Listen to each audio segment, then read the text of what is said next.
Qu'est-ce que j'aimerais vous partager aujourd'hui? Malgré que beaucoup de personnes posséderaient des astuces particulières ou spécifiques juste pour digérer quelque chose, laisse-moi te dire ça.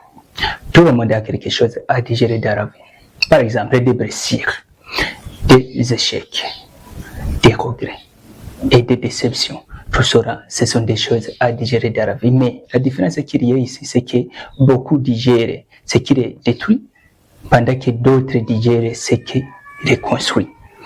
Le meilleur ici est celui qui transforme ces douleurs que je viens de dire en leçons, ou bien ces chutes en fondation. Son silence en énergie. Premier point. Tout le monde digère quelque chose dans les conditions normales. Ici, personne n'échappe à la digestion de la vie. Mais ce n'est pas ce que tu vis qui te définit, mais plutôt ce que tu apprends à revivre. Bon, je peux te dire que ce que tu digères aujourd'hui, sachez bien que c'est ce que sera ta force demain. Pour dire que ne me dis pas ce que tu traverses aujourd'hui, avaler, assimiler et avancer plus fort. Parce que c'est le deuxième point. Oh, le deuxième point, c'est quoi? C'est entre la pensée et le commencement. Ici, on sous-entend le combat intérieur. C'est sortir zone de confort.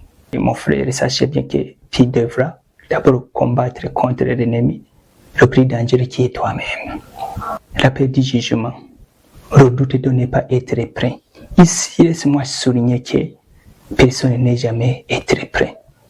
Le courage que je parle ici, c'est le courage de supprimer ce pot invisible entre l'idée et le premier pas. Pour dire que ça, son pot, ton rêve n'aurait qu'une illusion. Pour dire que tout le monde pourrait quand même la voir, parce que c'est facile.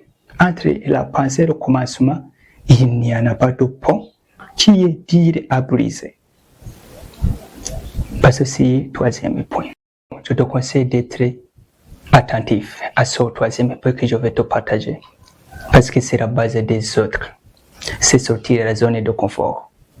La zone de confort, je peux le dire de moi-même que c'est une piège qui est doux. Parce qu'elle te donne l'impression d'être en sécurité, mais elle t'empêche de grandir. Ceux qui réussissent savent que la vraie paix vient après la tempête, mais pas avant.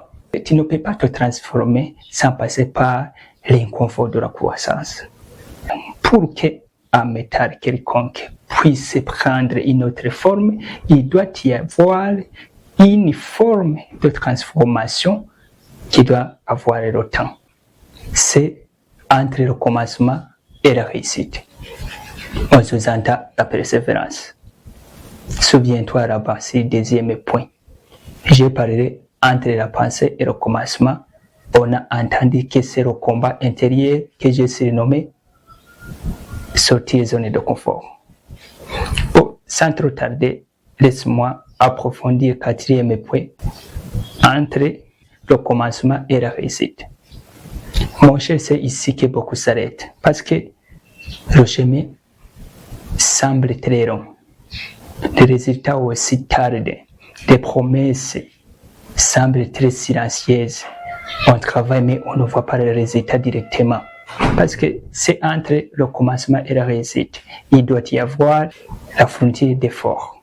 Bon, rappelle-toi, la graine ne pousse pas au jour où tu la plantes. Pour dire que ce qui continue à arroser sans voir, sont ceux qui récoltent en abondance. Laisse-moi te dire une chose. C'est la persévérance qui est la monnaie du succès.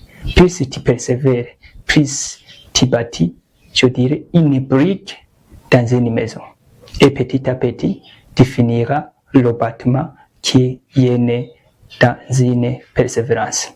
Bon, parce que c'est le dernier point. C'est une question que tu peux toi-même te poser. C'est laquelle? Pourquoi beaucoup n'atteignent pas la rentabilité? Pour ça, c'est une question au hasard. Toi-même, tu peux te poser ça. Bon, mais laisse-moi te dire une chose. Beaucoup, c'est que tu abandonnes trop tôt.